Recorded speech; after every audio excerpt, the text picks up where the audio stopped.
High বন্ধুরা, আমি জ্যোৎস্না। তোমরা সবাই কেমন আছো? আশা করি অনেক ভালো আছো। এই যে সকালের মেনু হয়ে গেছে।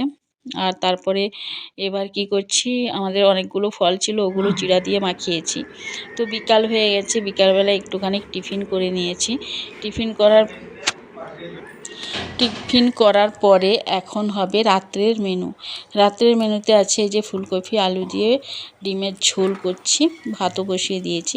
তারপরে হচ্ছে বেগুন ভাজা। তারপরে আমি ডিমগুলো ছাড়িয়ে অলরেডি আমি ভেজেই নিচ্ছি, ঠিক আছে। এরপর এই যে ফুলকপি আলুও ভেজে নিয়েছি, এবং ফুলকপি আলু এবং ডিম আমি না একসাথে দিয়ে দিই, ঠিক আছে।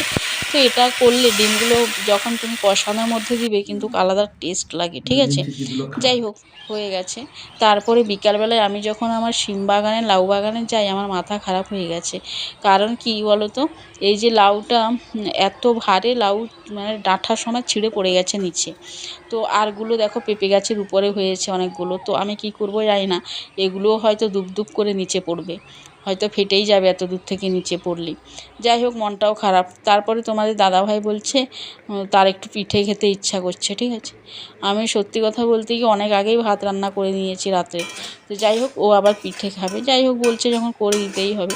তো এই যে এখন আমি পিঠে করব, তার জন্য নারকেল আমি নারকেলটা পুর করে নিচ্ছি। ও বাটিসাপটা পিঠা করব। তো বাটিসাপটা পিঠা মানে তোমাদের দাদাভাই একটুখানি খেতে পছন্দ করে। যাই হোক, আমার নারকেলের পুরটাও আমি রেডি করে ফেললাম।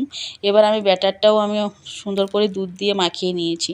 আর সত্যি কথা বলতে কি, পিঠের মধ্যে যদি তুমি দুধ দাও, তার পিঠের স্বাদটা আরও 3 গুণ বেড়ে যায়। তো যাই হোক, আমার বাটিসাপটা পিঠাও কমপ্লিট, এবং বড়াও একটুখানি ব্যাটার বেশি হয়েছিল বলে আমি বড়াও করে নিয়েছি, ঠিক আছে। বড়াগুলোও সত্যি কথা বলতে কি ভীষণ টেস্ট ছিল। যাই হোক, আমার পিঠাটা একদম কমপ্লিট হয়ে গেছে দুটোই।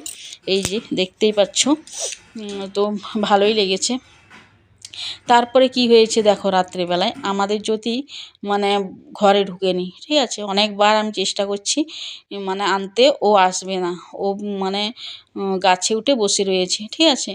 এবার দেখো, এইভাবে তো তাকে ছেড়ে দেওয়া যায় না, যে কোনো সময় কুত্তা ধরে নিবে, বিড়াল টিড়াল ধরে নিবে। তাই হোক, এবার না দেখো ওর অবস্থাটা, শুধুমাত্র দেখো কি করছে। তো এত রাত হয়ে গেছে, 8টা বেজে গেছে, ও তবু আসছে না। আর আমি না তার পাশেই মানে দাঁড়িয়ে আছি, যে কোনো সময়। তারপরে দেখো, তোমাদের দাদা ভাইকে ফোন করেছি, তারপরে ও আসছে। ও পার্টি অফিসে ছিল, দিয়ে ও আসছে, এসে দেখো ও তবুও আসবে না। ওর মানে এত বিরক্তি হয়ে যাচ্ছি, আমি মাথা খারাপ হয়ে যাচ্ছে ওকে নিয়ে, ঠিক আছে। যাই হোক, এবার আমি এদিকে আসছি, আমাকেও দেখো কতভাবে তাড়া করছে। কি খেপা একে নিয়ে পাগল হয়ে যাব। ও